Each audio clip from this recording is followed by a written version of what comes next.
This is the Horse Radio Network. So hi everybody, Glenn the Geek here. Before we get this roundtable started, I realized when we recorded it live on Facebook that I made a rookie mistake. And when I introduced the guests, I just said their first names because it was up on the screen, but I forgot about you guys listening on audio. So I just wanted to mention the full names of our guests. So we have Elizabeth Kaye McCall. She will be the first one I introduce on the show. Also, Scott Knudsen is the cowboy that you'll hear on the show today. And our auditor is Madison Harkins. This is episode 527 of the Stable Scoop Show on the Horse Radio Network. It's the Horse Radio Network's Equestrian Roundtable show in coordination with American Horse Publications. Our sponsor this episode is Green Flower Botanicals.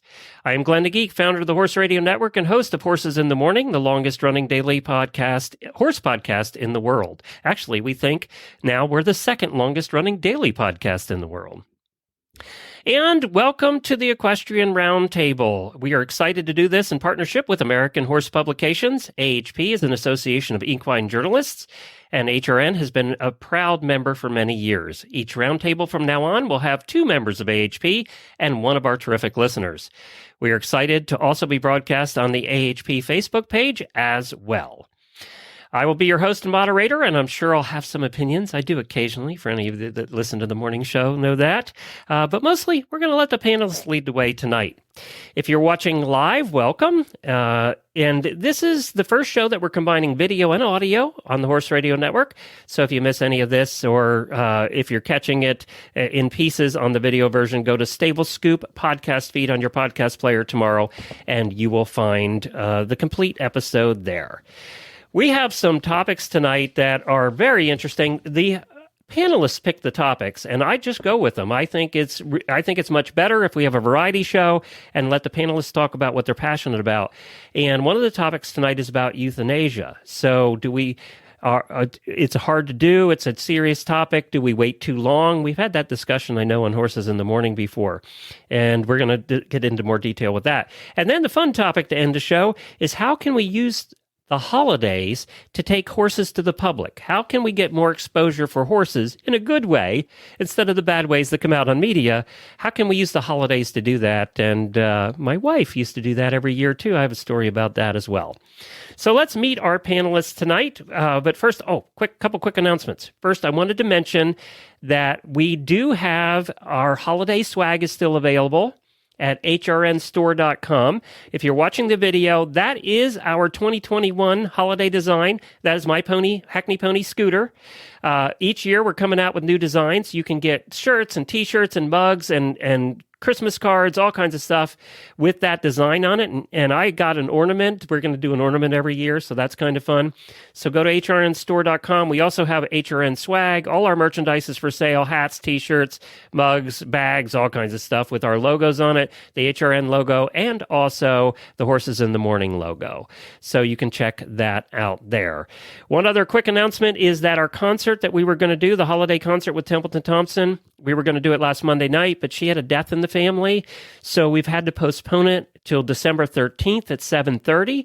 We're giving away $4,000 in prizes that night, but you have to tune in to sign up. Anybody that's tuning in can sign up for free to win, but you have to tune in. We're also giving away at the end of the night your choice of any Wintech saddle. That's up to a $1,500 value. Where else can you watch a concert and win prizes? So join us on December the 13th at 7:30 p.m. Eastern Time. Now let's get to our panelists. First up is somebody that I've known, I think forever. And she is a member of AHP. She's a media consultant, an author, and an award-winning journalist specializing in the horse industry, travel, and entertainment. She's based in California, and she has an Egyptian Arabian. Hi, Elizabeth. Hi, Glenn. So, Elizabeth, tell us, you live out there in California. Have you always been there? Grew up in Ohio. Oh, really? Yeah, I did. I've actually lived in California longer than Ohio, though. Got here via United Airlines, which was my first career in the travel industry. Oh, that's cool. I didn't know that. Yes, I was a flight attendant in another life. Is that when the flight attendant thing was a little different than it is now? It was still fun then. Yeah. Yeah.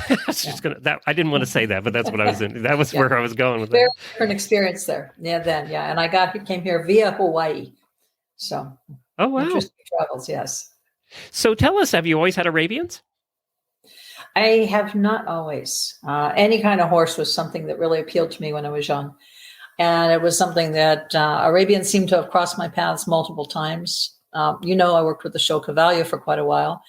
And it was something where I thought when I left there, I thought I was a convert over to the Iberian horses. Darn if the Arabians didn't come back. And I had the one that was a talking horse that actually will fit into the euthanasia topic. But I have another one now, a 2.5-year-old. And longtime listeners of the shows will know they've heard you on our shows in the past too. So welcome back.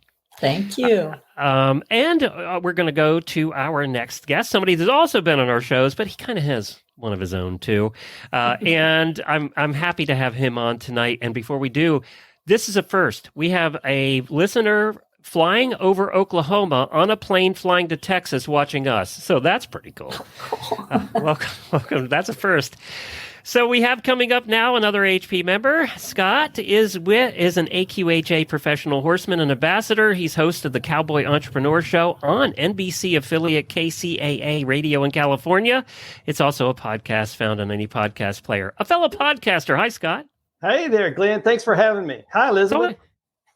Hey, Scott. It's always fun to have you on. I love having other podcasters on because you don't have to worry about them talking. They're really good at it.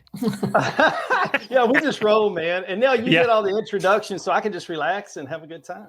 No, I'm done now. It's your turn. So Scott, you're a little bit of everything. Tell us, what is your focus right now? Man, I love the Cowboy Entrepreneur Show. That's our focus, that and horses. That's what we do. We love the horses. We love training. We still ride a lot, but we love the podcast. We love meeting people and learning new things every day. And you're a 5th generation cowboy. I am. I sure am. Yeah, we're from Texas and still here. Do you have one of the original hats like Great Grandpa wore? I do. It's in the. Yes, I sure do. Yes, absolutely. I always wondered if they kept those.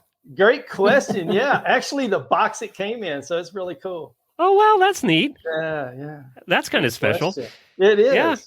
So now you do the show, and for those that listen to our show for a long time, know Scott's been on in the past because he has the amazing lightning strike story, and you're going to have to go to our website and search for Scott, and you're going to find you go to the episode that where he told that story, and I think we kept him on a little long that day because I was so fascinated by that. So. Oh, that was a fun time. I'm glad to hear you're here. Yeah, me too. Thank you. So representing our listeners tonight is one of our terrific auditors. There are super fans. They actually pay a little bit to be in our auditor room. We have about 500 of them now. And her name is Madison. Hi, Madison. Hi. Now, Madison had a little trouble connecting. Are you done panicking now? You're good? You're relaxed? I mean, I was crying earlier, but put on game face, so we're good. Madison, how long have you been an auditor? I actually started listening a year ago, but I have caught way up. I spend a lot of time listening to podcasts. And what shows of horse radio networks do you listen to? I started with the Podcast, and I listened to Horses in the Morning, and I listened to Straight from the Horse Doctor's Mouth, but I don't think that is on the Horse Radio That's a good show, Network. though. That's a good show, though. And I listened to the Humble Hoof. Yeah, good. Well, good for you. Well, thank you for listening. Now tell us, do you have a horse? I do. I have a paint horse, and then I have a mini horse. What's the mini's name? Sweet Pea. Of course it is. Are half the minis in this world named Sweet Pea? She was already named that when I got her, so I don't usually change names. Now, we've joked in the past about demon minis and nightmare minis and things like that. No? She is the greatest thing to ever grace this earth. And speaking of the holiday horses, she has been to some birthday parties and hopefully will be in some parades this year.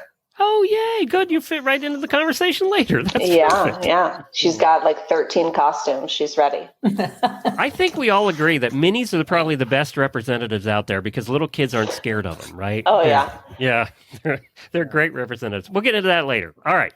Let's get to our first topic. And Madison, you're leading the way here today on this one. So tell us what you want to talk about. So I wanted to start a discussion about humane euthanasia. There's a saying that I'm sure most of us have heard, is that it's better to put them down a week too early than a day too late. And so as owners, I think we need to be better about listening to our vets when they tell us that it's time.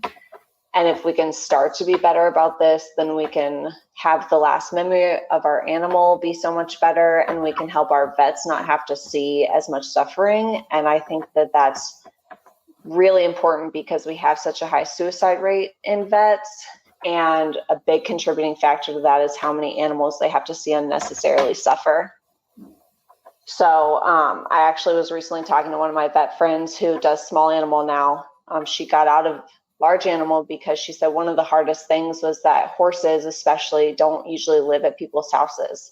So they are boarded at a barn, or sometimes they're at a vet clinic during these hard times. And the staff there has to see these horses just really struggling throughout the day. But when the owner comes by, the horse is so excited to see you because they really do have that bond. And so they give it their all to show that they're happy, and they want you to see the best side of them. And so you say, oh no, y'all are crazy. He definitely wants to live. I see the will in his eyes. But then you leave again, and the staff has to watch the misery come back. So I think we really just need to be better about listening to people who do this every day and ultimately know more than us. Have you had an experience? Is there something recently that brought this to light?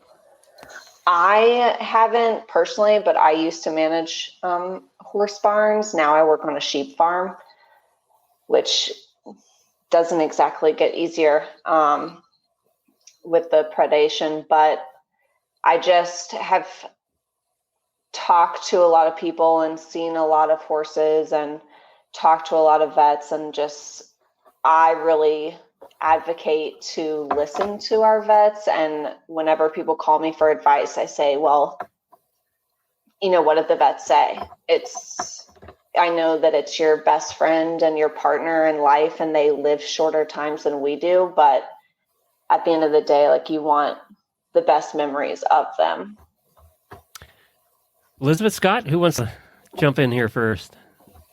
You can jump first, Scott. Absolutely. Let's go. Madison, that's a great question. And thanks for asking it. It's tough to talk about, but it's necessary. And it's great to get those opinions from other people in the industry to kind of help your decision. But, I guess the first thing is the responsibility to the horse. Whether Right. I'm training a young horse or we're talking about this, whatever's best for the horse is what we're going to do. And that's my responsibility, to take care of that animal from birth to death. And if you're having a second opinion, you can always get a second. If you're having a second thought, you can always get a second opinion. But whatever's best for the horse. And I'll give you an example that happened to me somewhat recent, actually very recent. And we have a black stallion, or we had a black stallion. And he grew up. He didn't grow up. We got him as a 2-year-old. He just passed at 22. So I've had him here longer than my daughter. And he was the foundation of our program. And he would do anything for us. And he put food on our table, but he was also a partner. He was a great, great, great partner. And all of a sudden, I started watching him, and he was getting a little wobbly in the back. And I was like, man, that's not right. This is a big, stout, beautiful quarter horse. I mean, this isn't like him. And I checked him out, I started watching it. It started happening a little bit more frequent. And I knew something was wrong. And I did call a couple of my vet friends, and they came out, and we looked at him and said, man, it's something neurological. And we knew something bad was going on. And they were like, well, maybe 6-8 months. And we were kind of going back and forth. And we knew it was, I knew it was happening faster because I'm always with the animals. And I knew it was getting worse. And whenever I knew it was getting worse, I put a plan in action. It wasn't for my benefit or the vet's benefit, anybody's benefit except for that horse. And I wanted to catch him before it got where it was too late to catch him. And we did. And, like you said, Madison, he'd have some good days, and then some, he'd mask it, and that's just what he did. And the day before, he was walking around and looked so beautiful. This big black stallion looked gorgeous, but I knew. And the next day was our day to do it. And the vet was coming out, and his assistant and the family saying goodbye. And it was this kind of deal. And I didn't call it off because I knew in my heart it was the right thing to do. And, thank goodness we did it. He did go, he got a little wobbly, and I could touch him, and he would just sit down. He laid down. And I remember so vividly, he was laying in the stall. His lap was in my lap.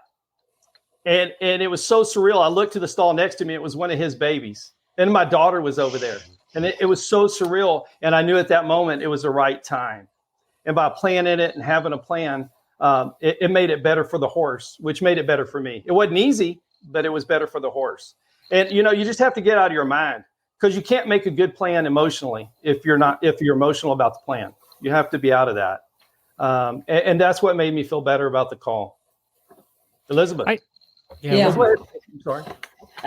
Yeah, I know what you're talking about. I was actually witnessed, what Scott was going through, at least virtually, from California, as he was talking about it. I lost an Egyptian Arabian stallion almost 4 years ago. And that was the first time in my life I've really stepped back from horses to a good degree. And I actually thank Scott for giving me a call. He was looking for somebody to help him, and somebody referred him to me, and kind of got me back into thinking horse things in a way I wasn't. The horse I had metastatic melanoma. It was something that showed up. And I think it's something when you're talking about vets or anything, it may not be something that you're expecting, because with an old horse, this horse was 16. I had a lot of big plans for him. He had started as a project horse that had a lot of issues, and literally started speaking as I said, on request. I would ask the horse to speak and would get a verbal response. He learned a lot of tricks, liberty things. And it was around Thanksgiving 4 years ago that I noticed some kind of a strange growth around the side of his tail. And I thought, that's weird. And then we had a fire, and he was evacuated, and he was down at Del Mar, and they did a wonderful job with all the horses evacuated during the lilac fire. That's the one that took horses out at San Luis Rey Downs. And I said, one of the roving vets, what does this look like? First we thought it was a bug bite. This was so fast. And she said, oh, that's melanoma, I'm sure. Don't do anything unless it impacts, which was a major bad way of thinking, still is with many vets. And I think it was 10 days later, he impacted, hauled him, go to the hospital. And a couple of days later, brought him back. He was on soft food, and they had x-rayed or ultrasounded and found out there were a couple of masses, but, we'll take him out the beginning of January, the 2nd of January, no big deal, should be fine in 6 weeks. And so the surgery went ahead, and it didn't turn out fine. And in fact, I thought it was an infection at first. This thing just went crazy. And I think it's something, no matter how old your horse is or horses, in terms of having a plan or having things, because all of a sudden they're going, I was always, I never collected him, always wanted at least one of his offspring and these things. And you're thinking at the last minute, this was before the end of that month, all of a sudden things went downhill really fast. And one day he impacted again. And actually I would call one vet that couldn't get out there in time to put him down, called the vet that had done the surgery, and they're going, well, we can try to, put fluids in the guy. No, I knew it wasn't right. This horse, though, 15 minutes before the vet finally came to put him down, I asked him to speak. He did. He did his thing. He was still there mentally and emotionally, but man, the minute they did, it was like, boom. But it was something I wasn't prepared for at all. And I think that, like people, like anything, just think, have a plan. If you're going in for surgery and you're the only person that owns a horse or something, have a plan. What's going to happen to your animal if you're not there? So Elizabeth, I've always said that the animal tells you when, that they do tell you. Now, whether we listen or not is a different story. I think dogs really do. I think, we've had so many dogs that have just told us. We had a greyhound. I remember this. It was Valentine's Day, and that greyhound was getting older. And that it's almost tougher when they're older than when they're sick, because you can never quite sure. They just fade slowly, right? But that greyhound came around the corner that Valentine's morning, looked at us in the kitchen. I said to Jennifer, today's the day. It's time. She just told me it's time. I just believe they look at you and they tell you they're ready. Now, we don't always listen. I think it's what Madison's talking about, right? We don't want to listen. We don't want to hear that. So, it's tough because you don't want to. You always think, we think that we can get more time with them. It's a selfish thing as opposed to quality time for them. Absolutely, Glenn. It is 100% emotional. And when they tell you, it's time. And if you have the plan, like Elizabeth was saying, That's a great point. If you're an individual owner and that's your horse, it's always good to have a plan. But it's just like people. You never know. You got to live every day and enjoy every single day and have a plan. The other thing I just say, though, is too, you may have a plan with that particular horse. I had to throw out my plan for a lot of things that I thought about him. Something where you have to learn to listen to your animal. Yep. And when you really connect with them, it doesn't matter if it's about dying or if it's about, you're going to go to a show or you're going to do this kind of riding or that kind of riding, or I'm going to do this with you. If you're really connected to your animal, you'll get the message one way or the other. It doesn't have to be misbehavior, but if you're really connected, I think they'll tell you. Yeah. I think Madison would agree. Most people wait too long, not too early. Yeah. I unfortunately know a 35-year-old horse right now who they are, waiting for her to pass naturally, but she has kissing spine, one eye, string halt, and she just got kicked in the head and it broke her entire nose cavity. And they just the vet won't even suggest to put her down because they know that the owner is not going to go for it. They're going to spend every dime that they can because they have it to keep this horse who's not even that nice alive because, it's something that they loved. And it's just not fair to the vet to have to keep coming back and do these procedures on a horse that's just struggling in so many other ways. And on the other side of it, I had a pony that was 45 and was as healthy as could be and died of a stroke one day, just out of the clear blue. And I always said that was the easiest thing ever because I didn't have to make a decision, right? Pony was healthy actually drove that pony to age 40. And it was sound and the pony was going and loved driving. But, so that's the other side of the coin is we do have the occasional times when they make it easy for us. Absolutely. But I think that's the exception. I want to get back to what Elizabeth said. I was a financial planner for 15 years. And I believe I found that 99% of people may have a will, but they don't have their animals in it. So they have a will for their stuff, their house, their belongings, but they don't have the animals listed and they have no plan for the animals. So I wanted to get back to that. It's something that I found that most people don't have. You should have, if you have a will currently, you can get an addendum put on. It's 1 page. And basically you just say, when my animals, when I pass, the animals go here.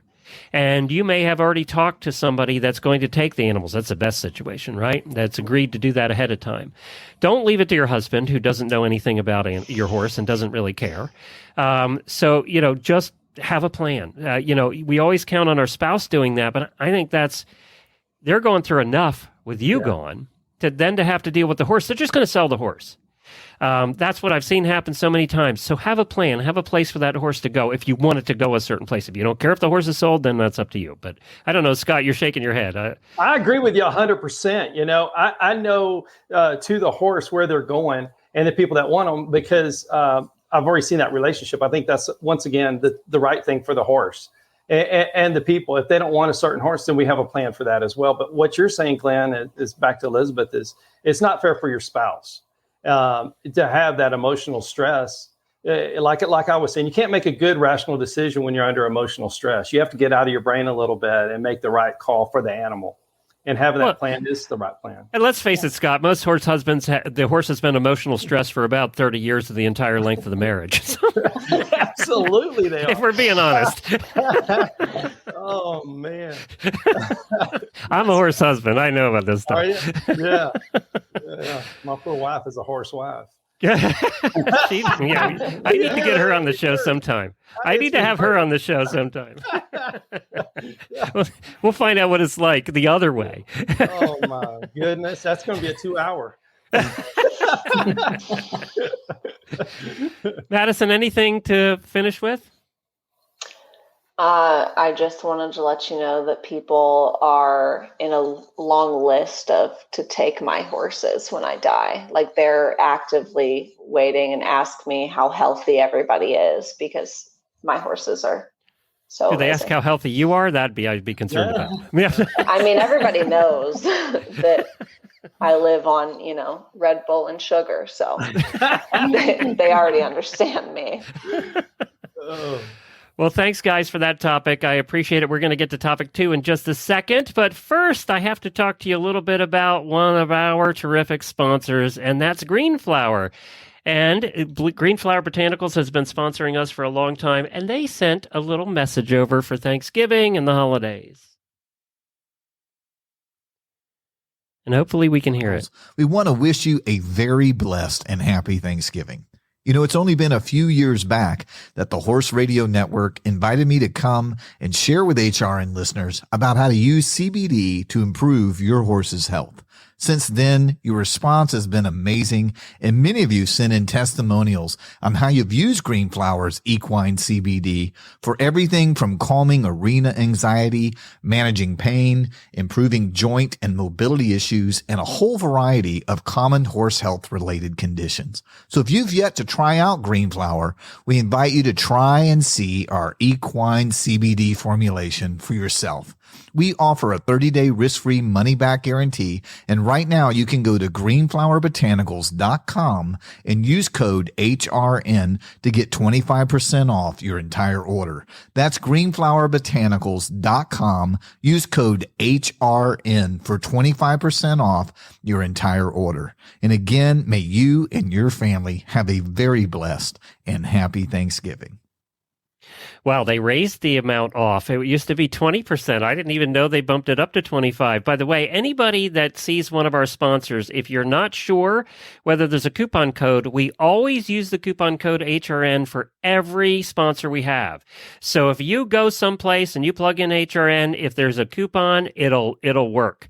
So I would say if we have a sponsor and you go to buy from them, always try HRN. It can't hurt in the coupon code field. All right, let's get to our next topic and bring everybody back here. So our next topic was brought by Elizabeth, and it's a little lighter than the last one. So go ahead, Elizabeth. Well, this topic is about putting horses in the public eye or taking them mainstream in some creative ways. Something that I've been passionate about for quite a few years. Working with Scott, we've kind of focused a lot of his show on lifestyle aspect of the horse industry that can appeal to anybody, not just other horse people. And I think if you position things right, you not only can reach the horse people, but you can interest some new people that may not have even been thinking about horses. And the holidays are a perfect time, in my mind, to do some creative things and put horses out there. So, Madison, you have some experience with this. I do. I bought Sweet Pea. She was already a registered therapy horse, so she was just golden from the get-go. And I've taken her to a couple of birthday parties, and I just try to make sure that everybody understands that she's still a horse, and let's not run around and scream and try to jump on top of her, which sometimes 4-year-olds and 5-year-olds think should work out well for them. But I've gone to a couple of events with her. I've taken her in a library, and I also try to think about like keeping her safe. So she has Cavallo boots that I got with the HRN discount. And so that, gives her the good grip for when we're going to go inside. I practice all of the things that she might come up to, like stairs and stuff, loud noises, wheelchairs, things that she might encounter outside of the farm that wouldn't be a normal thing for her day to day. So she's a well-rounded lady. Do you do anything with this? Did you ask me? Yeah. Yep. Oh yeah, absolutely, man. I love the holidays. I'm glad Elizabeth put this question out there. I think you treat the holidays and to get people interested in the horse world, or just let them be around it. Kind of like when you have your front door open or your front gate to the pasture open and people, family and friends are coming over. We should do that to the horse community and people that want to be in the community and let them have that opportunity to pet a horse and be around it. And I use social media as much as possible, and Elizabeth is great at it. And let people know, I use it for the good, show them what it's like and introduce people into that community. Elizabeth? Oh, where do we begin? I think I mentioned back in the 90s, I was doing a promotion in Santa Monica, California. It was on Main Street. which is quite trendy now. It was just being redeveloped at that point in time. And I called this Main Street Magic. It had a horse theme that ran through it. I got riding lessons donated. So the main thing was this was mainstream public coming to it. We had singers and all kinds of different performers and things happening. The final day was when the horse lessons, riding lessons were going to be given away. Pepperdine University had a special program for the public at the time. So I had arranged for a horse to be coming from the LA Equestrian Center. And the idea was that the horse was going to be coming onto the Central Plaza area, and then we were going to give away the riding lessons. Well, the horse never came.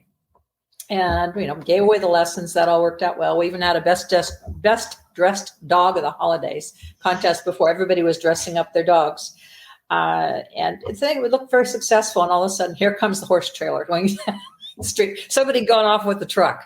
The horse was owned. Happened to be an Arabian, and it was owned by a Hollywood set designer who actually built big wings for it. So this could be a Pegasus. The horse had glitter on, all kinds of things. I said, oh, we can't put this back in the trailer. So I went down Main Street with this horse. People ran out of the restaurants. They were stopping cars to take photos. It was like something out of, one of the movies or something. And it's the impact, though, that being able to do something in the holidays. I worked with another client one time in Northern California that had a deck the stalls. And these are ideas anybody can do at their barn, in terms of deck the stalls. Obviously, safety, horse and human, and, make sure your insurance is in the right place if you're taking a horse or a mini or anything anywhere, that you know what you're doing.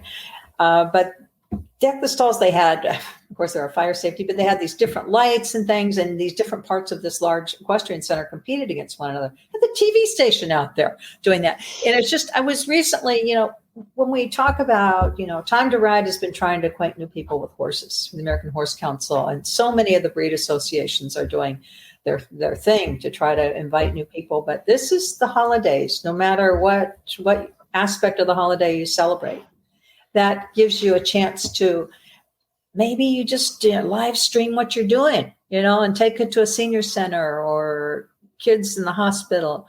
Or maybe if you're covered with insurance and you've got the right little mini there, you can invite some people to get a picture with horses so they can send their Christmas card out. They may not have a horse, but to have a picture of a horse with them next to, my gosh, look what Santa brought. Horse around for the holidays. Kissing booth. Yeah. Come on, Scott, you got a few. I know. What do they do in Texas? Oh my goodness. So tomorrow night there's a Christmas parade. There's going to be about 30 horses, all with the battery lights around their saddles. They have carriages with horses. And another thing we do is we always go to different people's ranches and we take our horses and we ride together. And people haven't been around horses, we always invite them out. And there's always a trip to the barn and we pet horses and we have some garland, like my wife will hang over a horse and they'll take their pictures with the horse and just make it fun. They're part of the family and we share them. One of the biggest representatives of that is the Rose Bowl Parade, right? Because they always have the horse units. Now, less and less every year, and they might go away eventually, but they at least still have them. And this weekend in, what's the name of that town in Ohio who has the Ohio Christmas Carriage Parade? And they is it Lebanon? I forget which town it is now, but they have a big carriage parade this weekend. And my wife when we used to live in Pennsylvania, when I first met my wife, she belonged to Pony Club there, and they used to go out. We lived in Carlisle, which was the Army college was there. So all the officers that went to college would come to Carlisle. And the Army base invited them to come out every year and do a Christmas ride through the base. So they did that every year, and people would come out and watch and stuff. So that was kind of fun. That was a good time too. And look what I found for people watching live. Look at that. Oh, there's the mini. Yeah. The cutest thing anyone has ever seen, if I do say so myself. He is pretty cute. That's awesome. This is Sweet Pea. That's Sweet Pea. Sweet Pea and Tough Man. That is wonderful. It does not mean that he's not afraid of things. I was just going to say, is he tough? He's fast, but he's not that tough. Yesterday, he was afraid of a pine cone. Oh, yeah. They'll get you every time. Yeah. And it was in the field that he lives in every day, all day. So At I'm least sure it's he had fast. never seen that one. Maybe it had a singing chipmunk in it or something. Right? Something. I went up and kicked it. He didn't believe me. Oh my, Yeah, but Sweet Pea is not afraid of anything. it's awesome. So let's talk about what you guys do at the holidays. What do you do over Christmas, Scott? Do you hang around? Do you go places? We do. We stay around Texas for sure. We go visit family, and we usually take the trailer and ride to other families' ranches, and that's a lot of fun, and eat a lot. And we're always. So you ride on Christmas? You ride on the day? Oh yeah, absolutely. Yeah. Well, if family comes, it depends on what family member we're going to their ranch, and we'll ride their horses, or we'll sometimes take them in, haul them in. And I always like to ask this, Scott: who cooks in the house? My wife. Okay. Man, I'll tell you. She does. Just checking because she does good at that. Yeah. Well, because most of the time, what we found on the shows is that if it's a horse woman, we cook. Like I'm the cook. The guys cook. So I wanted to see if it was the other way around with you. Oh man, this thing's all backwards over here. It somehow works beautifully, but Elizabeth, how about you? What do you do over the holidays? Oh, just depends. Anything horse related that I can. Certainly, I always try to ride on Christmas if there is such an opportunity. I like doing the promotions. Seriously, I've even talked to like the local chamber here in San Ynez about doing some things. I mean, there were a couple of minis that went down the street last night when they did a tree lighting. And one of the local trainers and his wives had a get together at one of the stores up there. But I think opportunities like that, really also connecting with your local tourism board and chambers. If you're a horse person, I like doing that. I mean, to me, this is the made for go to the public season. We have in Ocala here, they do a horse parade too this time of year. When all the people come in for the season, they do a big horse parade right through town. So they'll have jumpers there and dressage riders and reiners and endurance riders. Everybody comes out, and there'll be 100 horses there in the parade. So that's kind of cool. Seriously, when is that? Yeah. That's usually in January after all the people get here for the season. So that's kind of neat. And now we have a very big representative for the horse world that's really encouraging people to come out, and that's the World Equestrian Center. So now that thing's built, they're doing all kinds of things that are non-horsey. They're doing concerts, they're doing car shows, they're doing all kinds of things, but there's always a horse show going on at the same time. So you come out for the car show, you get to watch the horses. That's going to be a great thing to get locals out in our area, like Lexington, Kentucky. Half the people who live in Lexington, Kentucky don't even know there's a horse park. And don't care. Yet the other half would come out for something at the horse park. I think it's the same here in Ocala. It's probably more people don't even know about horses. But the World Equestrian Center is bringing those people out because they're bringing other things in. It's what I've always said. If you do a horse show, but you do non-horse show things that are fun, a concert to go with it or whatever, you'll get people to come out to your horse show. You just got to do those other things that brings them out, and then they find the horse show, right? And then they become interested. We have to trick them, is what I'm saying. Yeah, you got to introduce them, Glenn. Yeah. But you have to find a reason other than the horse show to get them out. Absolutely. And then they'll because bump they're not into it. Yeah. Yeah, exactly. And then they go, "Oh, this is kind of fun, right?" Oh, this is awesome, man. The people are good. The horses are cool. Let's keep doing it. Rodeos have done a good job of that for years because they usually combine it with a concert or something else, right? Absolutely. So, a carnival, a concert, and people are there for the carnival, and all of a sudden they kind of fall in love with the rodeo part, and then they fall in love with the horses. Exactly. And actually, I think rodeos have been the best at that over the years, for including the non-horse people. Yeah, in a fun way. Here in Texas, they'll go to a concert and a rodeo breakout, I like that's a good line, actually. That is a good line. I'm giving you the line of the night there, Scott. He does come up with some really good ones. I got to also say though, I worked with Cavalian. That show brought more people from different disciplines, different breeds, and non-horse people together. I mean, millions of people saw that show touring the world. Yep. And it's something that, by combining all these visual arts as well as the horses and the entertainment and the music. And that was something that all kinds of people could relate to that would never go to a horse show, even if it had a rodeo or even if it was rodeo and a concert. I like that. Well, that was art. That was art, Cavalia, for sure. Yeah. And it introduced a lot of people to the industry. And on the other side of that, it's complete opposite, but it introduces people to horses, and that's medieval times. Yeah. Right? I mean, it's a hokey show, but, Non-horse people come out. Small steps, great rewards. Get them in. Yeah, exactly. Madison, what do you do at the holidays? Well, I wanted to say the first time I ever went to Cavalia was actually because I was training a horse for a lady who put that horse in her will to me. So circling back there, but absolutely you did. Yeah, thankfully the horse passed away, so I don't have to deal with that. She was not exactly desirable. No, but actually my family does all of our Christmas stuff on Christmas Eve for lunch, and my husband's family does everything at dinner. And so Christmas Day we do nothing. Very specifically, nothing. I love that idea. Fun. That's a great idea. Yeah. Somebody else feeds the horses, and I just sit at home.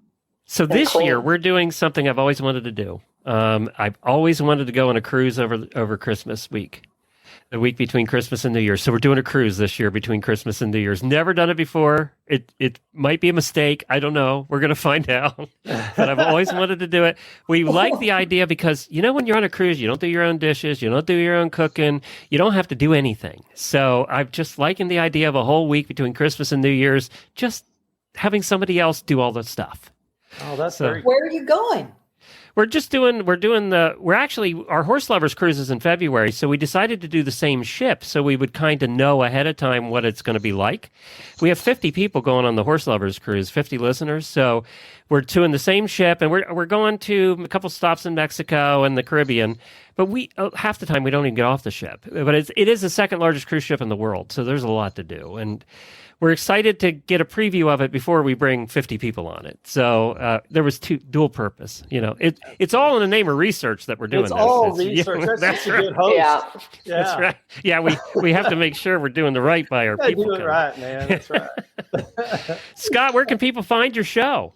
CowboyEntrepreneur.com. And what's it about? Tell everybody a little bit about it. It's a little bit inspirational, a little bit educational, and it's like Elizabeth said, it's really family oriented. We want to introduce people into the industry. We talk to a lot of different people in different genres of the industry, which is so cool. I'm a little bit more Western, but we're talking to everybody from the movie industry to horse trainers. It's just a lot the photographers. Lynn Blazer was on there talking about how she's in hip waders in the middle of the river during the Tevis instead of going up to the more famous spot. People that really are doing different things that either are horse people that have some kind of an interesting thing that they do, like the lady with the wind underwear that started that. She actually grew up riding horses, but she has this different pursuit at this time. But a lot of times we look at the business aspect too. Just people that are making their living or their career in the horse industry. And, I think that's something that we always try to find, people, Scott likes to tell people, you can find something out there. It's not just, you don't just have to be a horse trainer or a veterinarian and be in the horse industry. And we've really tried to bring some of those people that are doing all these different things together. I have worked with them on coming up with some of the shows and things. And we have a good time. We have a good time finding people. It's so much fun. We just laugh and enjoy the industry. And it's on Facebook, websites, YouTube, all the platforms. If I wear my cowboy hat, do I get an invite to come on your show? Absolutely. Actually, I was just thinking, he would be good on it. Seriously. Absolutely. Weren't you at one of the podcast conventions when you came out to California that time? And you were a speaker there, weren't you? And that's a big deal when you really talk about taking horses to mainstream. I'm very serious with this. What you've done, Glenn, to be able to be somewhere like there with a horse podcast. And that was 6 years ago? Oh, it was probably longer than that in California. It was a long time. It was a while ago. Yeah. I've been the keynote speaker at PodFest, which is the largest podcast conference for independent podcasters, for 6 years now. And I wear my cowboy hat all the way through that conference. Now, really? I can't wear it in Texas because they all know I'm a faker. But there, nobody knows I'm a faker. Because just roll with it. Just keep going. Just accept it. I got to tell you, Scott, you're going to be so disappointed and won't want me on your show because I've tried cowboy boots, and they are the most god-awful, uncomfortable things I've ever worn. You're trying the wrong ones, then. What we need to do. When I come to Texas next, you're going to take me shopping for the right cowboy boots. I will. Yeah, yes, we will. All right, because I can't figure that out. Get some dirt on you, and then you'll fit right in. Okay, good. Yeah. He's going to hat lesson too, and tell you Absolutely. which hat to wear in which season. Absolutely. And also, I have like 16 hats. Now, I do have a lot of hats. There you go. Because I change them every day when I'm at the conferences. I wear different hats. Very cool. Very So, cool. yeah. All right, Scott, next time I'm out there, we're going to get a steak, and I want you to take me boot shopping. Man, that's a good day right there. We should video that. That should be funny. Well, let's do it. Absolutely. We might even ride a horse or two. Oh, I drive, Whoa. not ride. I'm not a rider. I'm a carriage Oh, driver. okay. Good luck. You got a chuck wagon, I'm in. I'll drive that. I could eat the food off a chuck wagon. I always wanted to cook on a chuck wagon. That's on my bucket I'll list. tell you what, I have some friends that do that, and they go to competition. I'm It's coming out so for that. cool. You Chuck get me wagon invited to that. competition. Oh my goodness, they stay out there all weekend under the stars, and they. Oh, that would be heaven for me. Oh man, those biscuits will mess you up. Oh, they're good. Elizabeth, where can people find you? I'm in California. They can find me at elizabethkmccall.com. Good. Or else This they is the can chase me longest down through goodbye we have Scotch. ever done on a show, by the way. How do we find Madison? I still don't know where. I know. part I of was the going to her country you're in. next. Oh, okay. Where are you, by the way, Madison? I am in Georgia, and I have a Instagram that if I ever actually do it correctly, it's going to be for Sweet Pea, but it's Can't Read My Mind. Can't read my mind. And it's you only have to pictures do it of for Sweet Sweet Pea Pea. so far. You Yeah, have to. Sweet Pea will get I'm you a working million on it. hits. Yeah, I'm working on it. Yeah. deserves it. Yeah. Exactly. Well, thanks everybody for joining us. Thank you guys for being here. We really appreciate it. Good topics, good conversation as always. And we want to give a plug also out to, I think Elizabeth will join me in this, to American Horse Publications. It is a great organization. If you are a journalist or you're in any form, like we're in podcasting, but there are members who have corporations who sell products. There's retailers. There's a little bit of everybody that are involved in American Horse Publications. It's been around for 50 years. They have a terrific conference. That's the last time I was in Texas here a couple months ago. Had the best steak I've ever had in my life, actually. And they do a great job of bringing the industry together and uniting the horse world with all different facets. You know, our mission statement at Horse Radio Network since day one is uniting the horse world one show at a time. And they really do that through media. So it's a little bit of everybody. If you're involved in media in any way, you should consider joining American Horse Publications. Elizabeth, you back me up on that one? Absolutely. I have one last thing I want to say. Yeah. So we hope you're horsing around these holidays. And we're going to end on that. Thank you, everybody, for joining us. You can Bye. find the complete thing at stablescoop.com if you missed any part of the live. We'll be back again in 2 weeks with our special holiday roundtable that we're going to do right before Christmas. Have a terrific holiday. We'll see everybody again on the 13th in the evening. You guys know Templeton Thompson. You've heard her music. We're going to have her live for 2 hours doing all different kinds of Christmas songs. We're going to give away $4,000 in prizes and just have a blast together. So join us then. Madison, you can win too. You have to join us, all right? Oh, it's on my calendar. Oh, good, good. You could use another saddle. Why not? I've Thank been you, looking everybody. at those Wintex, picking out which one I want. You pick it out. You sign up that night. You never know. You Oh, never yeah. know. I would Bye, too. everybody. See ya. Bye. Bye. Thank you. Bye.